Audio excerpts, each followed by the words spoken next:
Next है हमारा निरक्षीय स्थिति में वैद्युत क्षेत्र।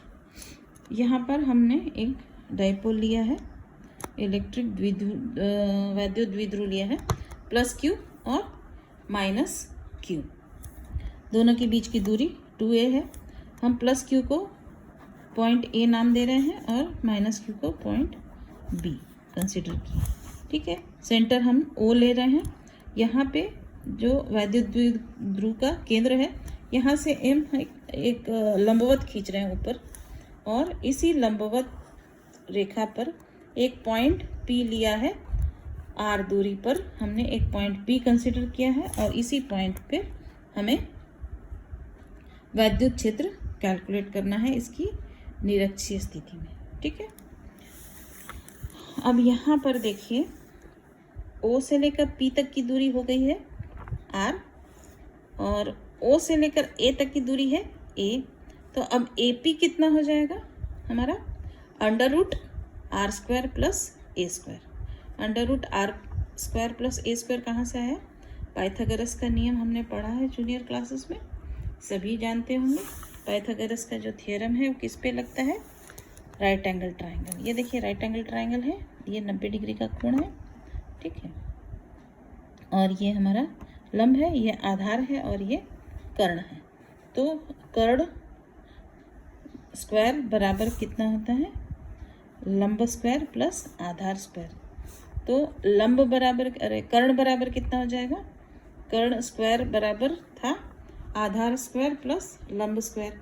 तो हमारा कर्ण बराबर कितना हो जाएगा? तो स्क्वायर का साइन इधर चलाएगा, तो हमारा कर्ण का मान कितना हो जाएगा? Under root R square plus A square. Similarly B से P तक की दूरी भी कितनी हो जाती है? Under root R square plus A square.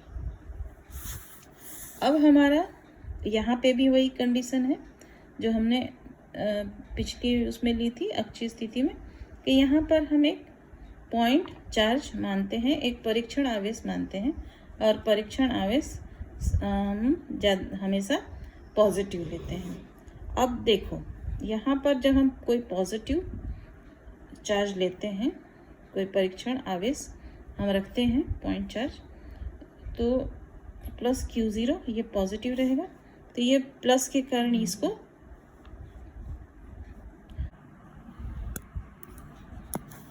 Plus Q से Q ये परीक्षण जो आवेश है उस पर ये भी पॉजिटिव है, ये भी पॉजिटिव है।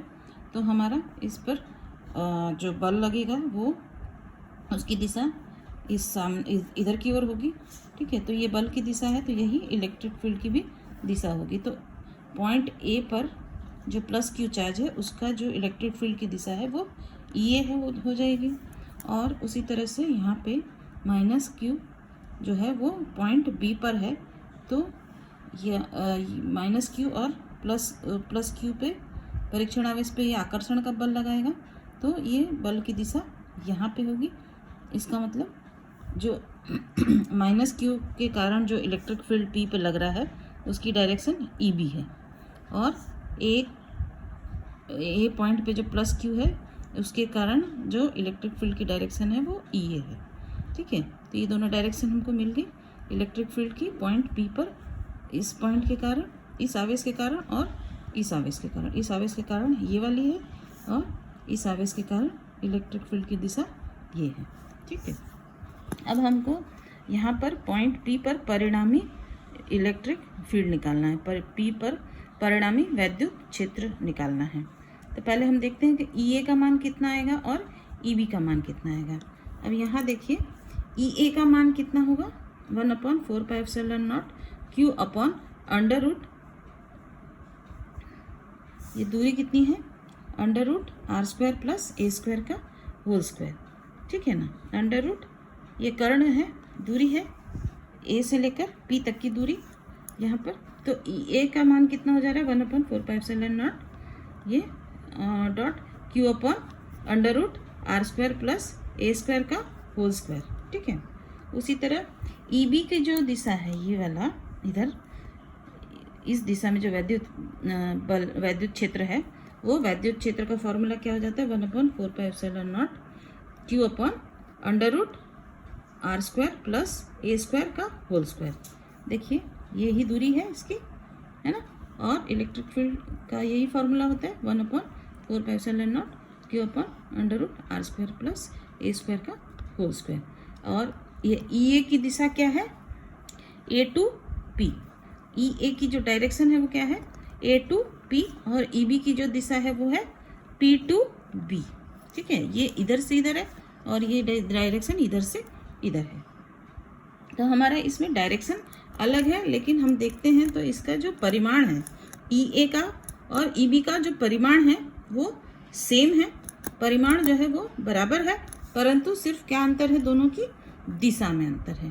ठीक, तो देखिए ये जो इस तरह से हम लोग ऐसे बार लगा देते हैं, इसका मतलब क्या है, ये ई ए का परिमाण है और इस तरह से, तो ये दोनों का परिमाण जो है वो बराबर आ रहा है हमारा।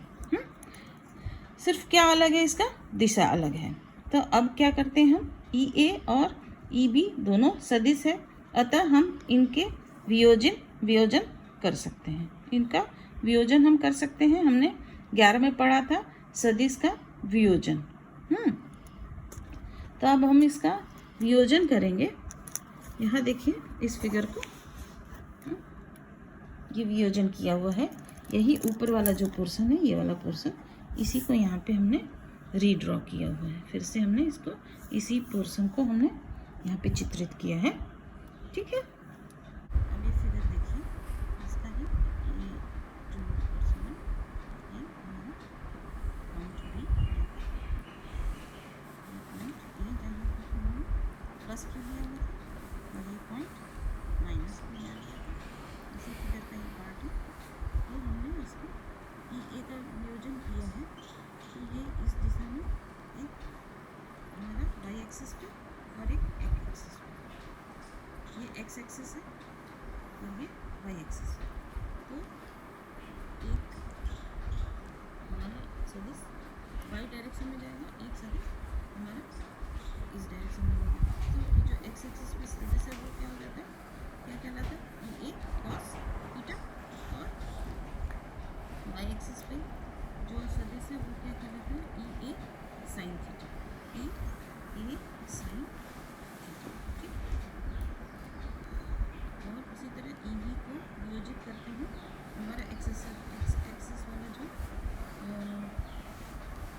सदिश है उसका ई बी कॉस थीटा और वाई एक्सिस पे ई बी साइन थीटा।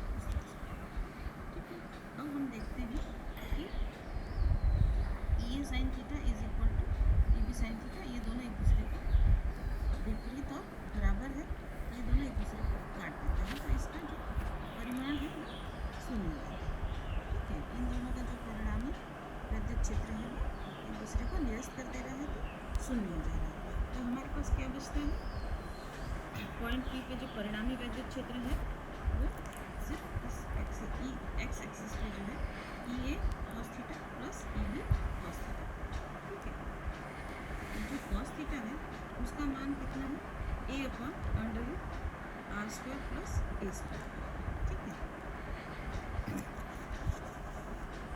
ये हमारा A upon R square plus A square कहाँ से आएगा, देखिए अब इस फिगर को देखिए।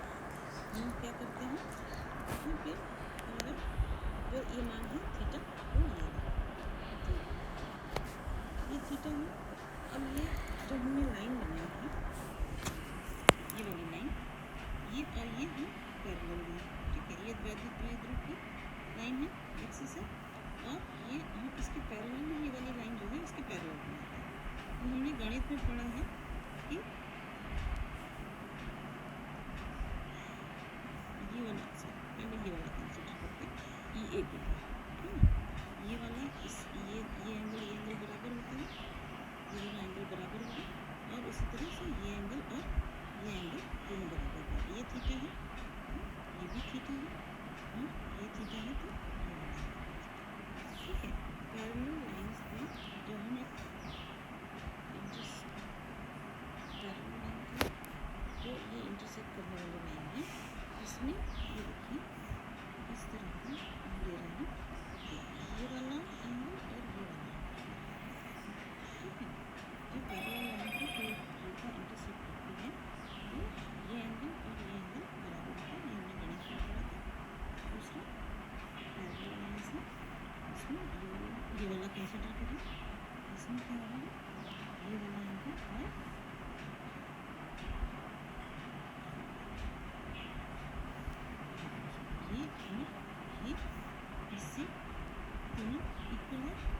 इसमें ए, ये अपोजिट एंगल्स सेम होता है और एडजेसेंट एंगल्स सेम होता है। उस नियम से हम ये ऊपर रखना कि ये थीटा है तो ये भी थीटा है और ये थीटा है तो ये भी थीटा है। तो यहीं से हमारा ये वाला कॉस थीटा का मान निकल जाता है A upon under root R square plus A square. देखिए कॉस थीटा अगर बाहर ये वाला लेते हैं, कॉस थीटा बराबर क्या होता है, बेस अपॉन आधार upon adjacent side upon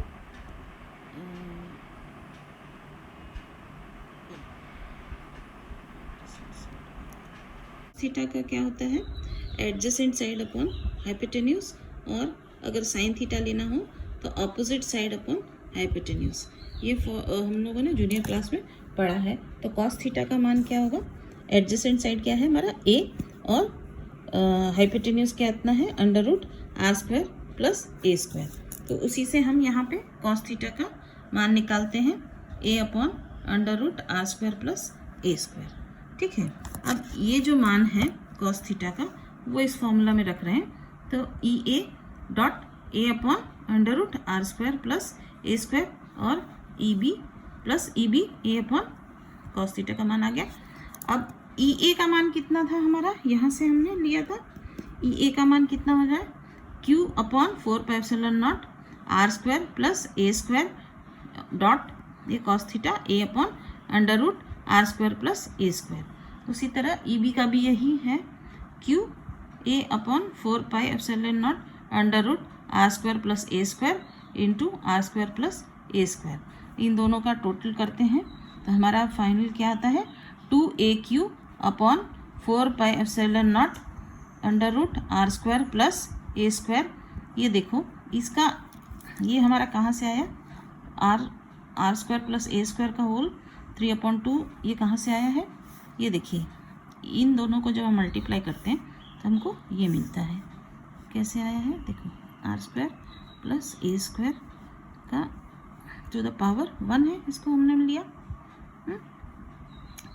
into R, ये अंडर रूट में है R square plus A square, है ना। अब इसका मतलब क्या होता है, देखो R square plus A square और R square plus A square to the power 1/2। Under root को जब पावर में डिनोट करते हैं तो ये पावर 1/2 हो जाता है और ये 1। ये दोनों देखो दोनों का बेस सेम है, तो हम इसको, ये हमारे 7th की मैथ्स है बेटा। ठीक है, R square plus A square 1 + 1/2, इसको जब जोड़ते हैं तो हमको क्या मिलता है, R square plus A square to the power घात में आ जाएगा 3/2। ठीक है, इस तरह से ये हमको यहाँ पे मिल जा रहा है। तो ई बराबर कितना निकल आया है, 2AQ upon 4 pi epsilon naught bracket में R square plus A square to the power 3/2। अब हमें पता है कि डाइपोल मोमेंट जो है द्विध्रुव आघूर्ण कितना होता है, P बराबर 2AQ। तो हम यहाँ पे इसकी वैल्यू यहाँ पे P से रिप्लेस करते हैं इसको, तो हमारा फॉर्मूला क्या बन जाता है, P upon 4 pi epsilon not R square plus A square to the power 3/2। अब हम स्पेशल केस लेते हैं, जब हमारा r का मान a से बहुत कम है तब हमारा ए स्क्वायर हम हटा देते हैं, तो हमारे पास क्या रह जाता है, आर स्क्वायर 3/2। इसको सॉल्व करने पे हमको r³ मिलता है। तो हमारी ये वाली जो फॉर्मूला है वो क्या बन जाती है, E बराबर P upon 4 pi epsilon not r³। ठीक है, तो ये हमारा E का मान है निरक्षीय स्थिति में,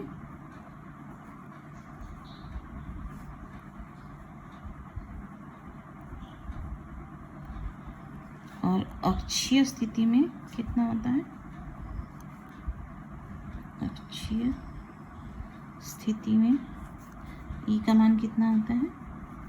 ये दोनों कंडीशन कब है, जब r इज ग्रेटर देन ए। ठीक है ना, तब ई का मान कितना होता है, 2P upon 4 pi epsilon not r³। ठीक है, तो दोनों में थोड़ा सा अंतर है, इसमें 2 नहीं है, इसमें 2 है। अक्षीय स्थिति में 2p होता है और निरक्षीय स्थिति में p होता है। ठीक है।